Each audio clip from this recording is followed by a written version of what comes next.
this show on the road. So I have a couple slides to go through, and then we're going to turn it over to Heather to deliver our keynote. And then there's going to be a option for questions and answers at the end of the keynote.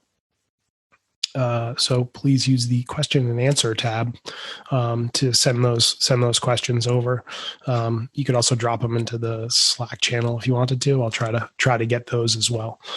But this is also being recorded, and we'll be sending it out later for everybody to watch again as well. So first and foremost, I want to thank all the attendees for joining us. And this type of event definitely wouldn't happen without the attendees. So I'm thanking you for attending, for having great conversations. From what I've heard, they've been amazing. Also, an event like this would not happen without our sponsors. There they are. Be sure to give them props on social media. And back in the day when we used to meet in person, I used to tell everybody that Chris Wells from Redfin loved hugs. So send them virtual hugs if you can. I know they will appreciate that. Also, this event wouldn't happen without the NEDCamp team. These people have worked super duper hard to put this together. And, originally when we kind of kicked off on this, I was like, oh, a virtual event, that's going to be easy. Man, was I wrong. I was so wrong. And, these folks have really put in a lot of effort to make this the event that it is. So we definitely appreciate all of them. So give them an air high five if you see them. This is our 7th year, NEDCamp. We started back in 2017 or 2014. Sorry. Math is hard. And, we're hoping that it just keeps on going. So, each year, the team grows. We add new talent to the team. So we're super happy that, this is actually, I think, the biggest the team has been, but, everybody's done such a great job. Also our BOF leaders, right? We're running BOFCon, and without BOF leaders, BOFCon would not happen. So if you led a BOF today, we appreciate it. Hopefully you had fun. Hopefully we can do it again next year. So we appreciate you for being a leader. We do have a code of conduct. Please read it. Please abide by it. I think we've been pretty good this morning. Let's be pretty good this afternoon, and we won't have any problems. If there are problems, there are ways to reach out. You can email, you can drop a note in Slack, you can call the phone number. I don't anticipate any problems, but we're here to help you if something does come up. We also have NEDCamp gear. You can go to the Drupal swag shop and buy a t-shirt or a nice mug like the one I have here. And they're great. I'm wearing a t-shirt now. Most of the folks on the call that I've seen have been doing the same. They're pretty comfortable. So I recommend doing that. Best part about it, all the proceeds are going to support the Drupal Association. So you can feel good about that donation, that you're furthering Drupal for the masses. We've been doing trivia. We've gotten a few answers, but we've been doing trivia throughout the day. If you get it right, we're giving away t-shirts. So stay tuned to the Slack channel for those chances to enter into the trivia. And trivia question number 3. Who was the keynote speaker at the first NEDCamp in 2014 at Brown University in Providence, Rhode Island? So we'll be posting a link in the NEDCamp Slack channel, and you can answer that question. And if you answer correctly, you'll be entered to win a t-shirt. So hopefully people take advantage of that. We also have some camps that are coming up. Design for Drupal is doing their monthly webinar, which is based on UX, Wednesday, November 11th. So that's coming right up. You can find out more about that at designfordrupal.org. Mike Miles, who's going to be running the Q&A for our keynote this afternoon, is running the Boston Drupal Meetup on November 10th. You can find out more about that, groups.drupal.org. Nerd Summit's coming. March seems kind of far away, but it'll be here before you know it. You can find out more about Nerd Summit at nerdsummit.org. Of course, DrupalCon Europe is happening in December. It is virtual, so everybody can go. It's amazing. You don't have to buy a plane ticket. It's great.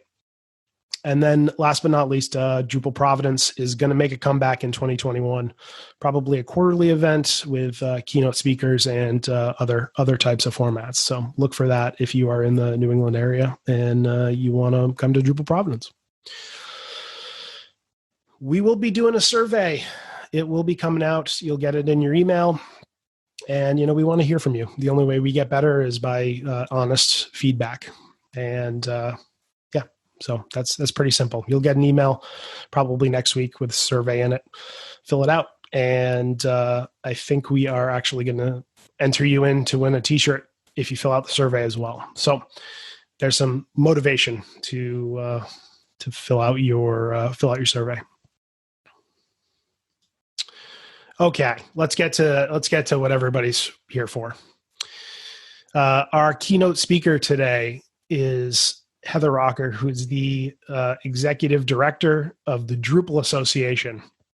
Heather has professional experience in both corporate and nonprofit sectors, including service as executive director of Women in Technology, CEO of Girls Inc. of Greater Atlanta, and managing director of business and technology consulting firm SEI Atlanta. Her dedication to the community led to board service with First Robotics, Tag Education Collaborative, Georgia Tech Alumni Association, Junior League, and Atlanta's Women's Alliance, along with volunteer leadership roles for Emerge Scholarships, Tech Bridge, Leukemia and Lymphoma Society, Points of Light, and the Nonprofit Leadership Alliance. So clearly, based on that, Heather is very, very qualified to talk about our topic today. Heather speaks to organizations around the country about utilizing robust volunteer programs as a professional development strategy, and is a published author on the subject of strategic volunteering. She's a 2-time presenter at a national conference on volunteering and service, and was selected to become a member of the leadership faculty for the Points of Light Corporate Institute. Heather has also, her story has been profiled in books, Change Your Career, Transitioning to the Nonprofit Sector, and Climb, Leading Women in Technology, sharing their journeys to success. It is great to have Heather here, and I'm really excited to hear what she has to say. So if you can all give her a virtual round of applause. Heather, I'm going to switch it over to you and let you do your thing. Before I get started, I do want to take a moment on behalf of the community to thank you, John, and the team that put NEDCamp together. When you say, we thought it'd be easy to throw together a virtual event, and then we realized, hey, that's not the case. I think a lot of event organizers can empathize with that and really appreciate the time that it takes to do it right. And to keep these events alive in 2020 for our community. So thank you. More virtual claps from home for everybody that's on the team, because these are the things that matter a lot. So thank you for doing that to all of the contributing volunteers. And thank you for letting me lead today's BOF about Better Together. And I'll be talking a lot more at you than I would like if we were together in person. But I do want to make sure we've got a lot of time for question and answer, because that's my favorite part of the interaction. So I do want to also recognize that a lot of people like myself may not have had the most sleep this week and the most rest and health and wellness. So to everybody that's hanging in there, I know it's been a tough week here in the U.S. and we've got a lot going on. And so thank you for being here today. We really appreciate it. So I've got a sprinkling of community pictures throughout the presentation, A, because I always enjoy highlighting the community, and B, because I miss seeing people. I have to resist the urge to wave every time a photo comes up and I see people I know. There's Jam there in the front.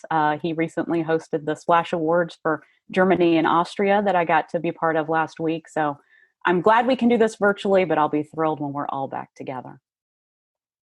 So a little bit about me, although you just heard a lot more about me than you ever wanted to in the bio ahead of this. I am in Atlanta, Georgia, so I'm on the East Coast as well. You may have heard a lot about us on the news here lately. We've been a hot topic in the U.S. election, and so Atlanta's had a lot of highlight. But one of the things I love about Atlanta is that we're the headquarters of the civil rights movement, and we have a lot of great leaders and resources here around civil rights and diversity and inclusion. And it's a subject that's near and dear to my heart, and I'm thrilled to be part of Atlanta and part of the East Coast contingent of the Drupal Association. I know a lot of our team is in Portland, and folks still think everybody's there, but we actually have several of us on the East Coast as well as in the UK and India. As John mentioned, I graduated from Georgia Tech. I have an engineering degree, and don't hold that against me as I nerd out a little bit today about the science around community. I like to dive into the science behind things. As I said here, process and solving problems makes me happy, which is why a lot of the challenges that I like to tackle from the Drupal Association side have to do with creating process and systems, and we'll talk about that a little bit as well. And just a fun fact, my 1-year Drupal anniversary with being with the organization happened to coincide with the launch of Drupal 9 this year. So that was a fun first-year anniversary for me. Most everybody knows about the Drupal Association, so I won't spend a lot of time here other than to say, we really exist to support the project's vision. And the two things that we're really focused on going into future years is how we accelerate Drupal, both in terms of contribution and adoption. Little bit of a sneak preview for everybody here today. We've spent some time during the year looking at our strategic focus, and these are the areas where we're putting the most attention as we move forward. So, we're really talking about how do we help drive more contribution? How do we remove the friction that exists today around that, if any, for you? How do we advocate for Drupal? We want to make the decision to adopt Drupal easier. We want to expand capacity both within our organization and in the project itself. And we want to be a conduit to cultivating more talent for the Drupal community. So we're going to start off by talking about the importance of strong communities. And some of this may be a lot of what you consider common sense, but I spend a lot of time thinking about different aspects of what makes strong communities, what we already have that exists within Drupal, and where are the areas where we can bolster what we have so we can be even stronger. So that's really what I want to focus on today. If there are any aha moments you have as I'm talking, if there's anything that resonates with you, if there's anything that you may have constructive feedback on, please do let me know, either directly through Q&A and chat or reach out to me after the presentation as well. So having a sense of community unites us. Being part of a community makes us feel as though we're part of something greater than ourselves and gives us opportunities to connect with people, to reach our goals, and to make us feel safe and secure. And each of these things we're going to delve into, but all of these things have to be present to have a really strong, innovative community, which is what we need to drive Drupal. So here's the part where I nerd out on the science behind communities. So stick with me here. Some of you may be familiar with some of this content. There's in the 80s, it came out of Vanderbilt University, this sense of community, looking to put a definition to what that means. And so a lot of the research you see today comes out of this initial concept paper. And while a lot of it looked at physical communities as far as neighborhoods and those kind of physical entities, a lot of this really applies to what we're doing with open source. So the authors looked at what are the 4 elements that we would use to define a sense of community. So they looked at membership, influence, the integration of fulfillment needs, and shared emotional connection. So let's look at what that really means. A feeling of belonging, right? So the membership piece, a feeling of belonging accelerated by personal investment. So when I think about this, it so directly relates to what everyone's doing that's contributing to Drupal. And when I say contributing, both in this presentation and beyond, I mean both code and non-code, including things like making NEDCamp happen, right? All those are really important contributions to the Drupal ecosystem. So that sense of belonging, I think, is so interesting that it is made deeper by the personal investment piece. So I think when you look at people who contribute to Drupal and the passion that they have for Drupal by virtue of doing that, it makes sense from a scientific perspective as well. People want a sense of mattering and making a difference. And so this also comes up when we talk about contribution, right? So I've talked to a lot of people here recently at different virtual, local, and regional events. And there are quite a few people that maybe they used to contribute before, but they're not sure where to plug in now. Or they've contributed and don't really know what the outcome was of that time and talent. So it's really important that we help people find the right place to contribute in a way that they feel like they're making a difference, but we have an opportunity to better talk about what those outcomes are so people can draw more direct lines between the time they're putting in and what is the result of that. The next piece of this is that, the community member needs need to be met by the resources received by membership in their group. So this is definitely a place where I think a lot about what the Drupal Association does and could do. I think if somebody comes to the community and contributes or want to contribute, or, whatever part of the ecosystem they're in, there are resources that need to be available. So if you go back to the example of somebody that's not sure where to contribute or what that means, we need to make sure that if there's any friction or roadblock, that we're able to remove that. Another example would be if you're leading an initiative, if you're leading a team, you're leading an event group, whatever the case may be, are we providing enough training and resources to help you do that effectively? Leading volunteer contributor teams is very different than leading a team of paid employees. And I think there's an area of opportunity to make sure from a resources perspective that the Drupal Association can convene the resources that exist, find those that don't, and make sure those are available to the community. And last is this idea of the commitment belief that we have shared or will share time together in similar experiences. So that could be sitting together in a contribution room, right? That is participating today in NEDCamp. It's why DrupalCon and local regional events all over the world are so important. We have to keep the continuity of that shared experience and that time together. And it's why I'm so thankful that the community has stepped up when it would have been easier to say, let's wait until 2021 and just do it then.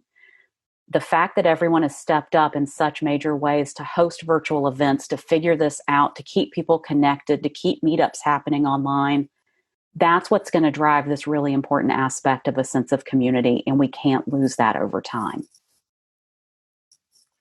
So speaking of community, we've got all these events that are happening, and I hope that everybody's taking time to go to Drupal.org to find. And if you've got an event that's not listed here, please let us know so that we can include that. This is such an important part. This local regional connection is such a powerful tool for our sense of Drupal community. We want to make sure that there are as many things accessible to you as possible. And if for some reason we don't have you listed, please let me know. And if, one upside to us being virtual now that John alluded to earlier is we don't have those geographic boundaries, right? So you don't have to fly to Europe to be part of DrupalCon Europe. You don't have to fly, to New York to be part of a New York Drupal camp that's coming up.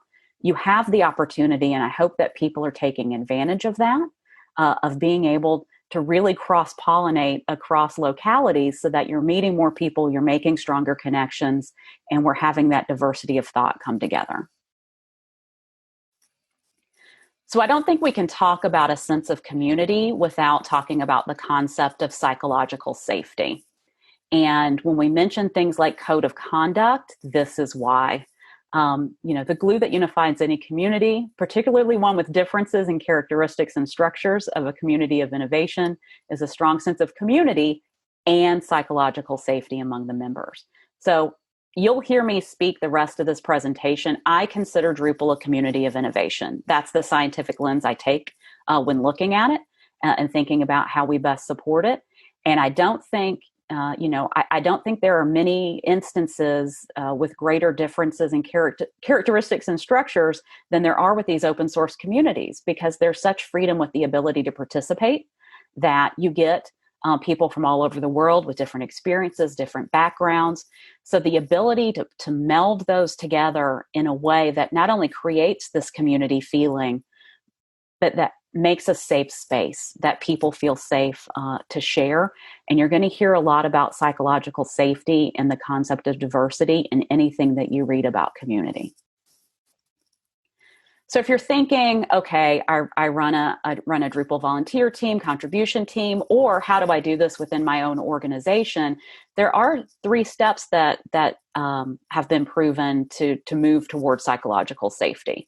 One is accepting the worth of individuals. This is pretty common sense stuff, right? So this is everybody brings a different perspective and background.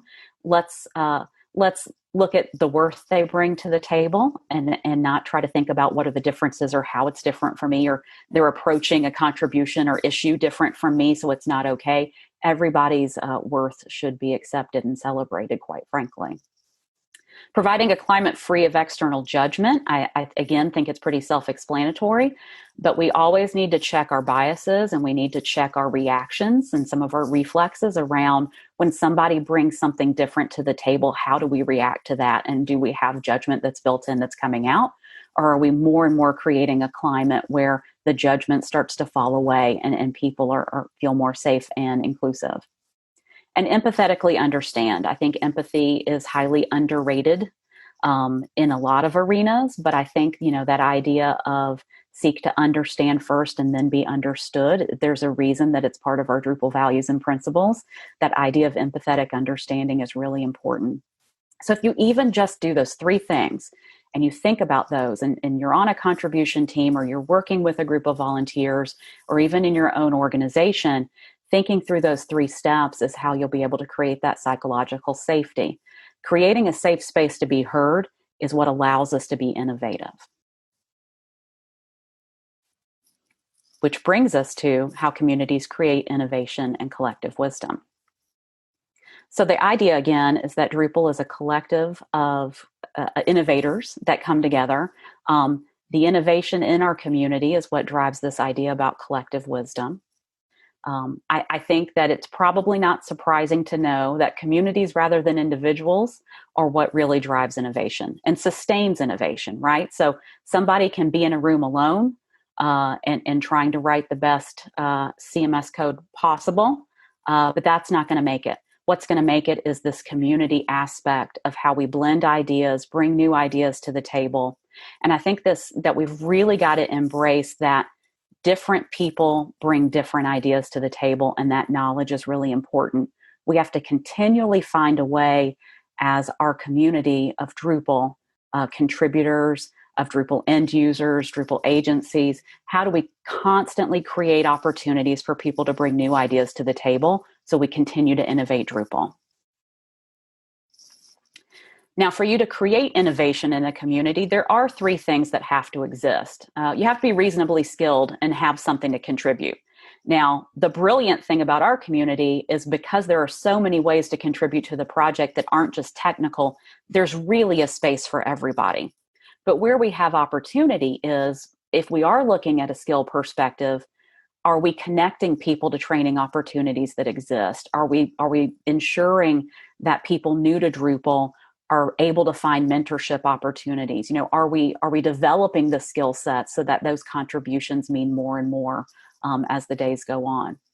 Again, you're going to see this a lot, this diversity of skills, knowledge, and outlooks. You can't be a homogeneous group and drive innovation. You just won't get beyond your own boundaries and your own thinking. And we are a creative community and we're curious. And I think that we do a decent bit of outward looking. But I think there's an opportunity for us to look even more outside of our Drupal bubble. What is it that we should be thinking when it comes to new ideas? Are there things we should integrate into our community, whether it's something from a product perspective, from a contribution enablement perspective, from a training perspective. There's always something we can learn, not only from other open source communities, but from other technology communities in general. Again, I miss people. Hi, people. I look forward to us all being together again. So let's say that you have a desire to be a successful innovator. You want to be considered an innovator on your team. You'd like to be an innovator within the Drupal community. This is how you do it. And I think this is why we have such great innovation thinking in our community. Be part of a creative community. Check. You're here. You're doing it. That's what's so important. And then bullets 2 and 3, stay connected. Don't get isolated. So even in a time like we're in now, it's so important. We see all these events happening that we can be part of. And I know there's a lot of life happening and a lot of things pulling our attention, but be sure that you're taking a moment. If you can't attend all of the event, attend part of it. Find a way to stay connected. Don't wait for things to be back just in person, but by goodness, when they are, please come to those too. Take the opportunity, if you can, to go to DrupalCon Europe for those who wouldn't be able to go in person. Maybe it's a local meetup. Maybe it's just staying connected on Drupal Slack. Whatever that means for you and what your comfort level is, just make it intentional. So the fourth bullet to me is really important. And I think some of the other concepts we'll talk about come back to this. We can't win unless we can pass the ball. And this means internally, we have to have systems and thinking where one person doesn't carry a concept or an initiative or a contribution area for an endless period of time, right? So if we don't have the ability to delegate effectively, which by the way is an art and a science, and when we talk about resources we could give our community, training around how to delegate effectively is huge.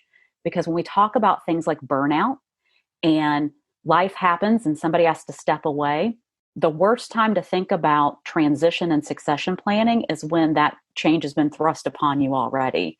So let's think about it now. How can we create these systems of being able to pass the ball, not only for our own continuity and sustainability, but if we go back to thinking about our skilled community of contributors and the next generation of Drupal talent and growing those skills. People can't grow their skills and learn how to contribute in more meaningful ways if we don't give them the opportunity, which means that we have to pass the ball within the community. And lastly, find people who share your cause. Again, check, you've done that.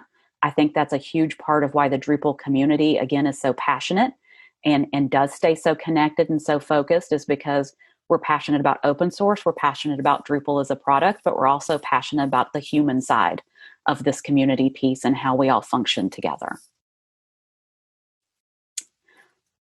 There's innovation and collective wisdom at work in DrupalCon Asia. Here's an example of the outcome of your innovation and collective wisdom. You, Drupal community, made Drupal 9 happen. And not only did you make Drupal 9 happen, you made it happen on time during a pandemic. So I don't think there could have been more challenges thrust in the way, but the ability to make this happen, to get it on time, to be able to tell the story of Drupal 9 and everything that this brings for the innovation of the project is massive, and it's important.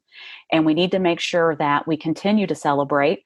I love that the community came together to celebrate Drupal 9's launch, to celebrate Drupal in general, and find creative ways to do that.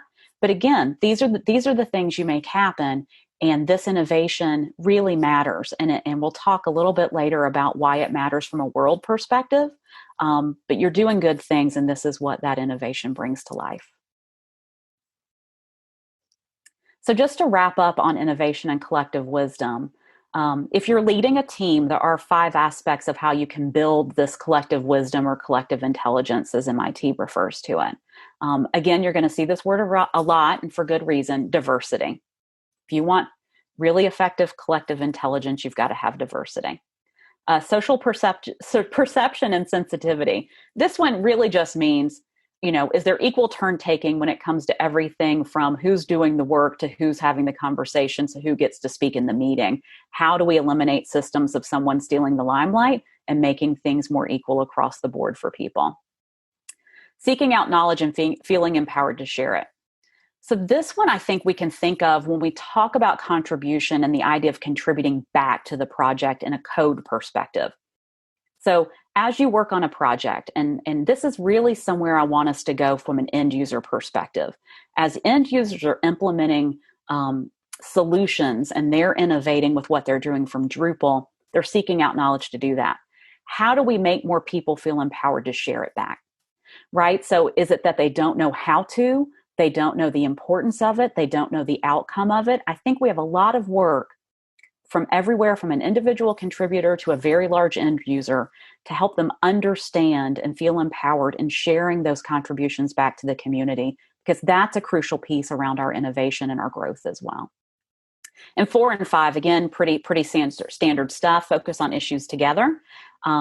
Recruit positive, collaborative people. This wouldn't work if we couldn't figure out how to collaborate, because when we have a breakdown in collaboration, the collective intelligence whittles away and the ability to innovate whittles away. And so I think it's important that we continually recruit positive collaborative talent to Drupal to help us move forward. So I do want to touch on this because this concept of diversity keeps coming up in everything around the sense of community and building healthy ones. Shout out to some of the members of our Drupal diversity and inclusion group that are doing a lot of this work as well. So I'm not going to spend a ton of time on this because there are really good resources available. And if you're interested and not sure where to find them, please reach out to me afterward, and I'd be glad to send you some things that we've been using within the Drupal Association that have been really effective. But to put it really simply, diversity is the presence of differences, and it's essential for healthy communities to thrive. And I think that part we understand conceptually, and we can wrap our heads around, and we know that it's important.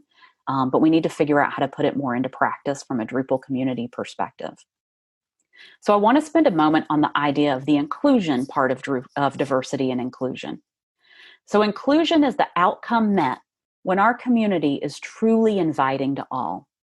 So we can make a lot of strides when it comes to diversity and bringing differences to the table, unless we find a way not to integrate, but to include all of those different perspectives and geographies and thinking and backgrounds.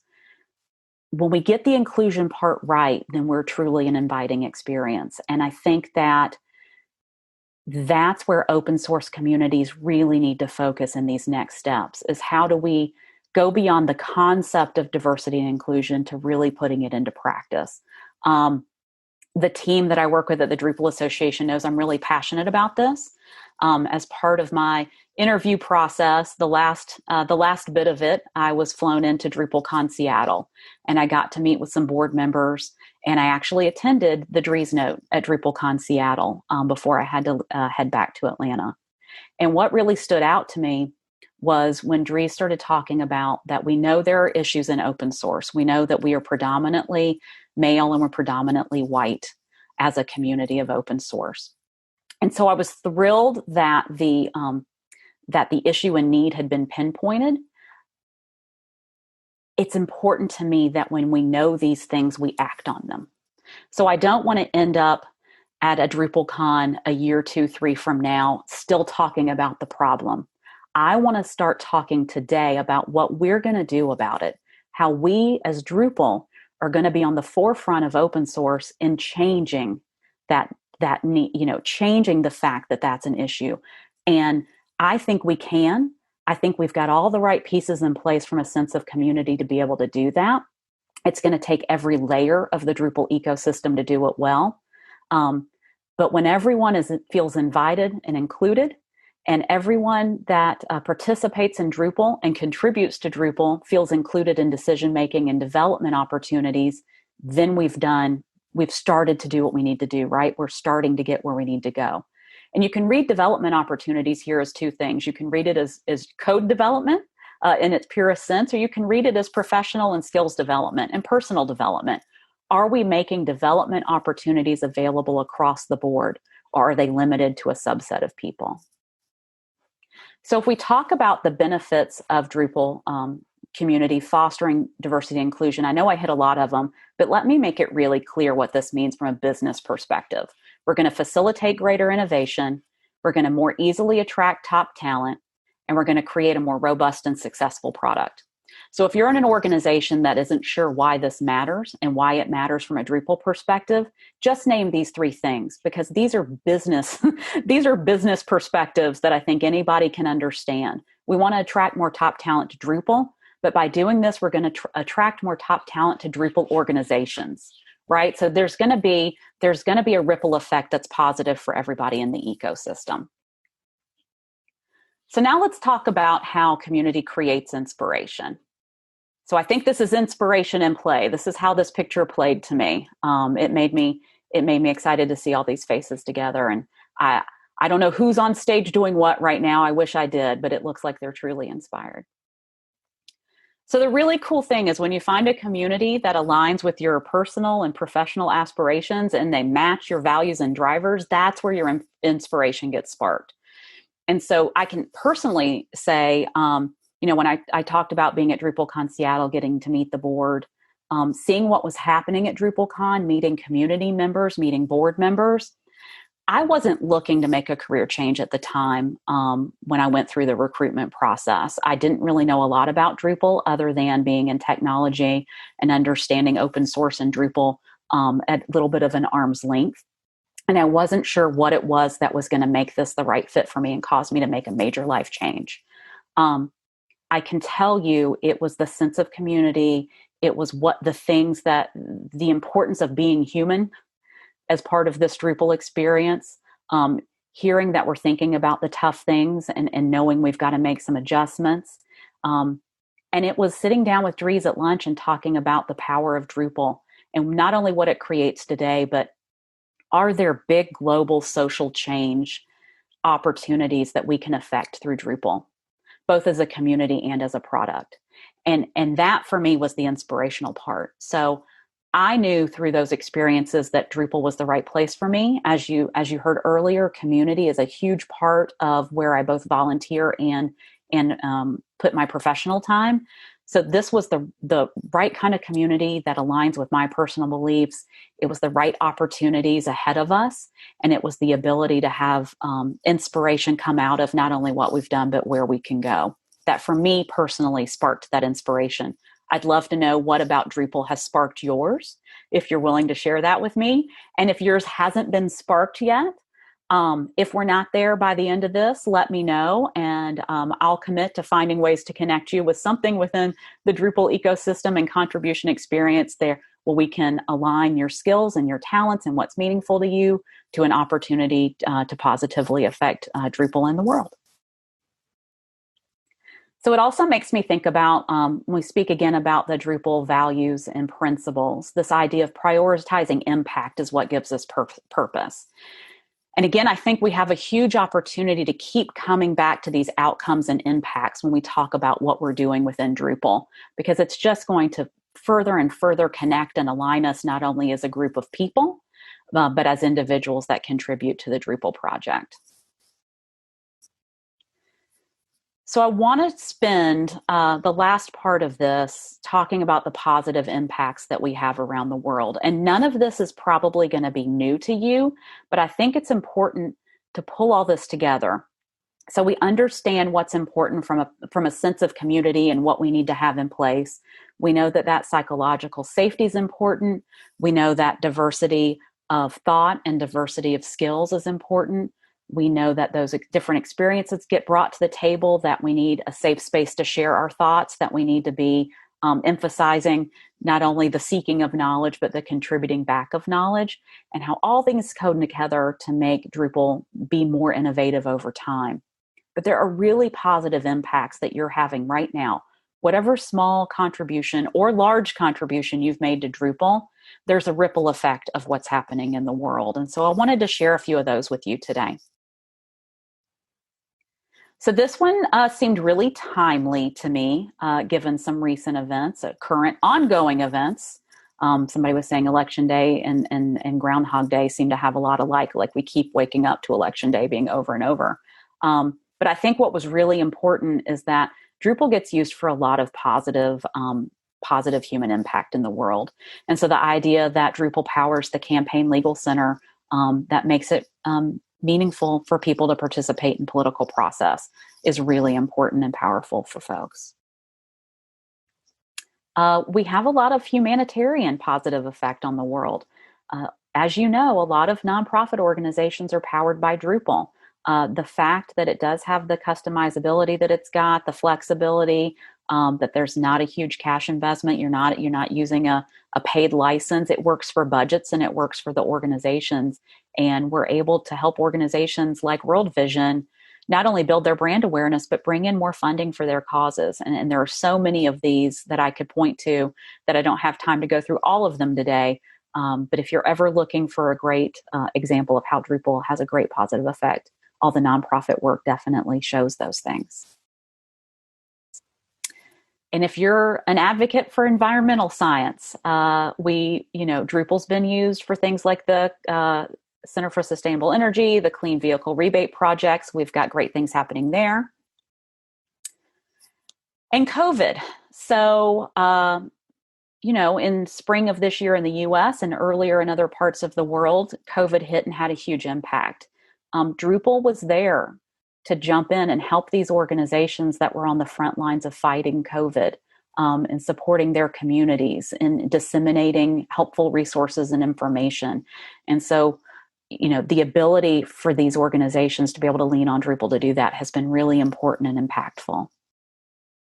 Some specific examples, if we talk about the really human element. So grad students that couldn't have their art show, right? Because everything in person had been canceled. Drupal was the solution to get that art show online and to help those students before they graduate be able to have that experience. Drupal's what made it possible for STEM learning to be accessible for everyone who was now at home trying to continue their schooling. So providing teaching resources online, both for teachers and for parents who found themselves in the position of being teachers. Community learning. So here's a NEDCamp area example up in Maine. The fact that we were able to use Drupal to get educational resources from over 100 Maine organizations to help students, families, and educators. These are really important things. All of a sudden, there were a ton of organizations who had done everything in a very hands-on, in-person way that had to pivot to a digital experience almost literally overnight, and Drupal made that hugely possible. The Australian government is an example of one of many government entities that uses Drupal to be able to get information that was really necessary from a health and human services perspective out to their citizens. And if that's not enough Drupal awesomeness, I will leave you with this last positive impact example that just made me feel good. We're saving puppies as a Drupal community. So this is an example of Drupal powering the Humane Society and helping with animal rescue. So I wanted to leave you with the very uplifting image. Everyone loves puppies. Hey, pet boffs are some of the most popularly attended events that happened at DrupalCon Global.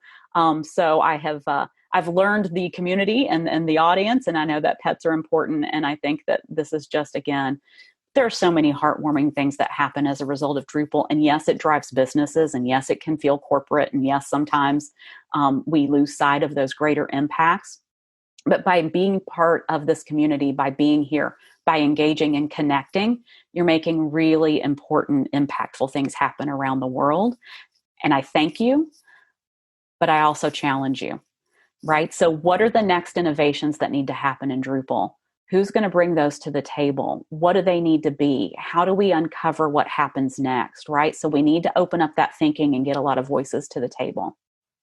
From an individual perspective, how will you contribute to what happens next? So of the things I talked about or of the things you think about that need to be either improved or expanded within the Drupal ecosystem, how are you going to contribute to that positive change, and what are you going to bring to the table to make that happen?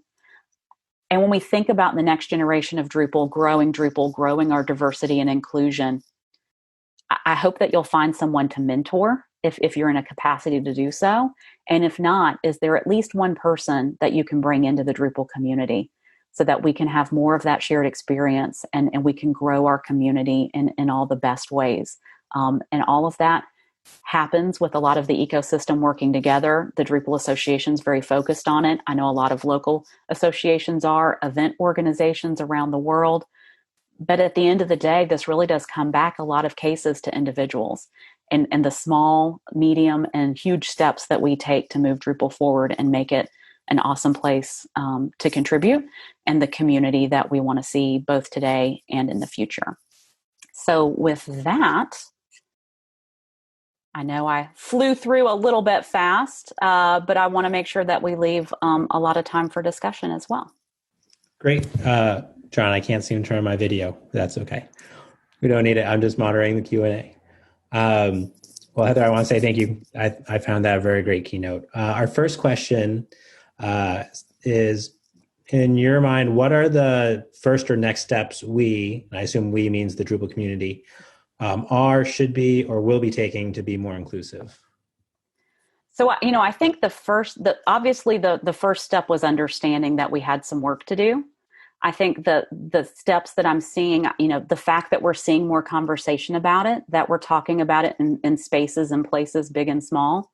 I think we have to all have a shared willingness to get a little bit uncomfortable, because none of us know exactly what to do next. We don't have, a bevy of experts that jump in and say, here are the exact steps you do next, and they'll be painless and it'll be perfect and it'll happen overnight. It's going to take time, but I think the willingness to go there, to have these conversations, and I think there are tactical steps we can take, right? And so if we go back to the concept of, am I receiving people the right way? Am I bringing new voices into what we're doing? Am I passing the ball? Am I creating an open forum for conversations? All these little things we can do in our day-to-day conversations and interactions within the Drupal community. If we make one improvement every day, that really helps. But I think we have to look at how does some combination of the community as individual contributors, the community as funding organizations, as end user organizations, as service integrators, in conjunction with the Drupal Association, we need to create some forums and opportunities to come together and say, okay, here's what we can do today. Let's talk about a vision for what happens next, and who's going to take on what pieces of this, and how are we going to create both consistency around how we look at this, and what our intentions are and what we're going to do. And then, quite frankly, I can tell you what we're doing within the Drupal Association side is we need better measurements. We have a gut feeling for where we are today, and we have those general open source demographic from a data perspective. We need better demographics within Drupal itself. And it's not so we can pinpoint what we are today necessarily, but we need to be able to measure where we're going. And we need to set some intentional goals, and we can't do that unless we have some baseline data to measure against. So that doesn't get us across the finish line, but those are very tactical things we can do today that start to help. I think that answer relates to, there was a comment as well saying that in creating a safe space in Drupal, we should seek to understand first and then to be understood. Absolutely. It's one of my favorite pieces of the Drupal values and principles. And I think that we forget about that one when we're on Twitter. I'm just going to say that out loud. So, dear Drupal community, here's my open letter. Remember these things when we're communicating, right? I think that our entire community, and I'll speak for myself too, and I benefit from constructive feedback. And we always want that feedback, and we want your thoughts, and we want to know what we can do better and differently. We need to start presenting things in a way that don't cause conflict, if possible, and where we seek to understand things that have been done, because I don't think anybody does anything typically for the wrong reasons, right? Everybody's trying to do the best they can. So I think we have to come at it assuming good intention and find better ways to communicate, because think about it. If we're going to be so intentional about bringing new people to Drupal and new voices, and we want to be more diverse, if they step into a community where they see like this communication is harsh and people aren't communicating very kindly, and I don't know that I want to try something because I'm afraid to mess up and then I'm going to get this avalanche of negative feedback, that's not how we grow our community and grow skill sets and develop people. that's how we inhibit people. So I encourage everybody, when I talk about the safe space and the bringing encouraging voices to the table, think about that in your electronic spaces. Think about that in your social media. Think about that in your Slack, because that's where we have to start shifting some of our thinking and our habits, quite frankly, so that we can create this more inclusive environment. Soapbox. I'll get off the soapbox on that one now. Well, towards that vein, there was another question about, how do you suggest us recruiting more diverse folks, when our groups may not be as diverse as we like? So I'll give you a couple examples of things that are happening that we have the opportunity to dramatically expand and collaborate on. One is, so I'll use an example from Drupal Camp Atlanta, since I'm here. So both last year and this year, they created an opportunity to bring in students as part of their Drupal Camp experience, to host a career fair so that students understood, here's what Drupal's about, and here's what you can get out of it, and here's what a career could look like. So I think every camp could do something like that, or every meetup, or every, local association could do something similar. When you're making your list of attendees, think outside your normal network, and you're, are you thinking about, here in the United States, are we thinking about historically Black colleges and universities when we're making that invitation list? Are we thinking just about big colleges? Are we thinking about technical and trade associations? Like, we just need to expand our thinking and who we're bringing to the table. But those are really tactical ways that we can start to expand at the student level. I think we can do the same when we think about when we're conducting our meetups and our camps and things too. We have our normal list of people that we reach out to, but are there organizations that serve in your communities that serve those that are historically disadvantaged or disenfranchised from STEM and tech opportunities? Are you partnering with them to say, hey, here's an opportunity, come with us? We tested that out a little bit with DrupalCon Global. The advantage to being virtual is we didn't have the cost infrastructure of physically flying people to DrupalCon and putting them in hotels and all that. So, one of the fun challenges I got to present with the team in a year of not fun challenges was, hey, how do we dramatically expand our scholarship opportunity? So we went from less than 20 scholarship attendees at a DrupalCon to almost 300.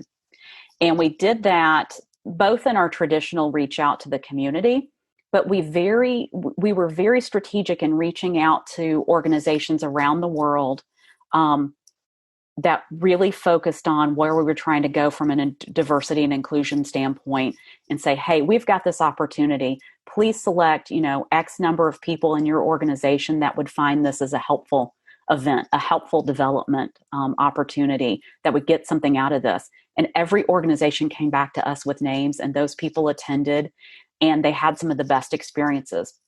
We also paired them with some people in the Drupal community as mentors, right? The people that understood Drupal and DrupalCon that could mentor their experience so they can make the most out of it. I think we also have to do some things, and it's a program we're working to launch internally at the Drupal Association. And I say launch internally, that's actually not right. We're convening resources and talent. This is a community-inspired program where Drupal training organizations from around the world have had a desire for years, quite frankly, to take their training opportunities and expand those from a diversity and inclusion standpoint. And so we've been talking since I got here last summer with several of those groups around how we do that. We've made a lot of traction. So we've got a cohort of training organizations who are willing to provide some of their training at scholarship. We're actually actively fundraising to fund the rest of those scholarships. We are going to go back to organizations that serve those historically disadvantaged groups that have been, kind of blocked out of typical technology opportunities. We're going to make sure they're part of an 18-month training program, that they have mentorship, that we connect them to apprenticeship and internship opportunities, and that we help them make their first contributions. And if we as a Drupal ecosystem can grow and grow and grow that, and just keep adding in new cohorts of students every 18 months or even quicker, that's another way that we can tactically work together to really drive some of this diversity and inclusion and grow the community and grow skills at the same time. In that answer, you mentioned, with your first year, there's a lot of challenges you faced. We had another question ask, what excites you about your upcoming year? That it won't be as eventful, hopefully, as this one. Although we know that we're not out of the woods yet, right? So the pandemic's still going and we have a lot of economic challenges. So let me tell you a couple of things that get me really excited and get me inspired looking into 2021. One is, we took the crisis that was handed to us and we tried to turn it into opportunity. So there were some things that were on our bucket list internally that kept falling down from a priority perspective, that the crisis of the pandemic and shifting DrupalCon and all the other things thrust upon us forced us to change a little more quickly in a good way. We have spent this year, myself in conjunction with the board of directors, creating a 3-year strategic plan, which is really important in creating focus for the Drupal Association. And we've really looked at how we serve as a collaborative force to convene resources to make things happen. So when I talk about that focus around growing Drupal from adoptions and contributions, we're really looking at where can we collaborate the talent that already exists and make sure that we're moving the needle in those things. From a financial perspective, I can tell you what makes me feel better, maybe not excited, but what makes me feel better is we took all the right steps internally to make sure we are more sustainable going into 2021 so that we won't fall prey to the need for emergency funding and that there can't be, one thing that takes us out as an organization. So we did the hard work from a financial stability standpoint. I'm pleased to say that we've got a multi-month operating reserve now happening within the Drupal Association that we didn't have before. And we've actually got funding that we're putting toward 2021 strategic objectives. So it's not just a strategic plan on paper, but the action plan exists and the funding exists to get some of these things off the ground, particularly around contribution enablement, both from a tooling perspective on Drupal.org and from a people and connection perspective as well. A question that follows up to that one, we actually have two that relate to that. One, has there been any progress on improving the system for contribution credits? So many of you may be aware in fall of last year at DrupalCon Amsterdam, we announced, Dries and I were on stage and announced the creation of the Contribution Recognition Committee, where we knew that we needed a better system to recognize all forms of contribution, and we needed to make that system a little easier to use. So that team has been meeting during the year. As you can imagine, with the pandemic, that work was a little bit derailed. People have families and businesses and things that took precedence, but that team has really put in a lot of work in the second half of this year. We expect their recommendations to come to the board before the end of the year from a CRC perspective. And I can tell you, I work with our engineering team internally. A lot of our conversations are around what can we put in place to reduce friction from a contribution perspective. So those are all things we have on our list starting in January. But this is an opportunity where I would really love to hear from the community. What are the roadblocks that you experience? What are the things that you see? So that we can build out a really comprehensive list about how we work around those. Some of what I've heard in individual conversations at events this year, some of it's as simple as, I have a willingness to contribute. I don't know where my skills and talent and time match up to what's needed in the community. So I'm not sure where to start. So instead of being able to contribute in a way that's really meaningful to me, I'm kind of standing on the sidelines. And so there's work we're doing today around the Drupal Association really stepping into the role of, hey, let's be better ambassadors about where the opportunities are, what the skills are that are going to make you successful, what kind of time you need to contribute. And let's do a little bit of hand-holding and matchmaking to get people there. Because once you're in it, there's a lot of systems that exist, whether it's mentors or initiatives leads or Slack or, documentation training, you name it. It's just we have to get people to that point and help them find the right place to contribute. And so that's something I'm really committed to, that we as a Drupal Association have spent a lot of time in the past 2 months talking about, and that we're hoping to have something to talk about at DrupalCon Europe. That's great to hear. I think a lot of us who have been in Drupal a long time recognize that ambassadorship that's needed. I don't want to steal your thunder for DrupalCon Europe, but there was a question about, how can we as a community get better at supporting first-time contributors, especially non-code contributors, non-developer contributors? Yeah. So let me start with what I think are the easy things, although nothing's really easy, right? It takes time and it takes focus. But again, it goes back to that. Let's better communicate what those opportunities are. So, unless you know exactly where to go on Drupal.org or you know exactly the right person to talk to, you may not even know where to start or that they exist. So one of the things we're working on internally is literally a guide that helps people not only understand how to contribute, but what the opportunities are and how they get started. I think that anybody interested in helping us be an ambassador for that, please let me know. I think that we have such a huge opportunity. We have things like Promote Drupal that have been in existence for a while now, but people have to know it's there. People have to understand what are the opportunities to contribute.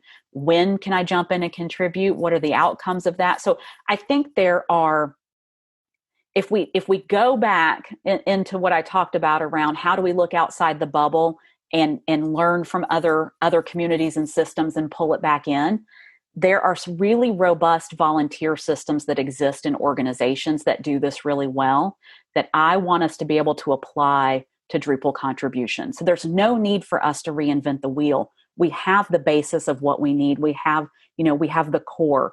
There are some slight edits and tweaks and some additional human ambassadorship that we can layer in that are going to make it even more effective. But I think, the short answer is more and more and more communication of what the opportunities are.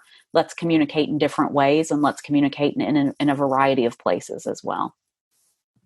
I feel this next question may just, you could say it's the same answer, but it's kind of on the flip side is, how do we deal with the issue of burnout in the Drupal community and open source communities, to keep people active. So those people who have been doing it for a long time, don't fade away and are able to be supported. So this is another instance of let's learn from systems that work. So really robust volunteer organizations have succession planning baked into it and have skill development training baked into it. So burnout, I've led volunteer organizations and I've been a volunteer in volunteer organizations, and I've seen firsthand burnout occur, and I've been burnout myself. And it's not just the burnout, but we owe people the opportunity to move on to new things, to move on to different things, to grow their own experience and skill set and not be stuck in one place because nobody's ready to pass the ball to, right? So I think we really need to look at, when we look at our contribution system, are we building in opportunities for people to be apprentices to all these leaders within the contribution system, not only to provide backup, right? You need people to delegate to. So we need to build a team around everybody. And then we need to be growing the skill sets of the people on those teams so that when you are ready to move on as a leader within Drupal, there's somebody right behind that's ready to take the torch as you pass it. And that's all good. That grows our thinking, that grows our capacity, that grows our community. So I think it's, not waiting for someone to burn out and leave for us to try to solve the problem, but to think about it now. Are we building in a volunteer system that creates sustainability and that creates a really robust contributor experience? Or are we just kind of barely hanging on and hoping no one ever stops doing what they're doing contribution-wise because we don't really have a plan B? Again, there are systems we can put into place. There are some that I'm familiar with. There are some that the organizations that I'm researching and talking to about how they do it really well. And I'm really committed to bringing that thought leadership back into the Drupal community. I think if we start to have these conversations amongst the community, a lot of this thinking exists, is my guess. And a lot of ideas are already there. We just have to create the space to have this conversation and start solving it and making it a priority, quite frankly. Now going in a different direction, having the success of DrupalCon Global and then, DrupalCon Europe coming up, in there being more virtual, what considerations has the DA given to going forward virtual events, even after, whenever it happens that social distancing has ended? So who knows when that will be? We are prepared mentally for all things at this point. I think we learned some really positive lessons out of going virtual that I don't want us to forget and I don't want us to throw away when we're back in person. I think in person is important. Let me start there. I think the connections made in person, the camaraderie, the mentorship of contribution, the ability to connect from a business development standpoint, all those things are so important. So I don't want to ever go away from the in-person component when we're allowed to do it again. What I don't want to lose when we get back is I don't want to lose the ability to use the virtual component to incorporate more people, right? So the people that can't physically be there, we still need to create experiences and connections and opportunities for them. So what I know from the DA perspective and what I'm hoping from a global event organizer perspective is that we always find ways to blend in-person and virtual, so that we're removing roadblocks from a traditional in-person event that would prevent participation and connection, but that we are making the most of those in-person opportunities when we have them.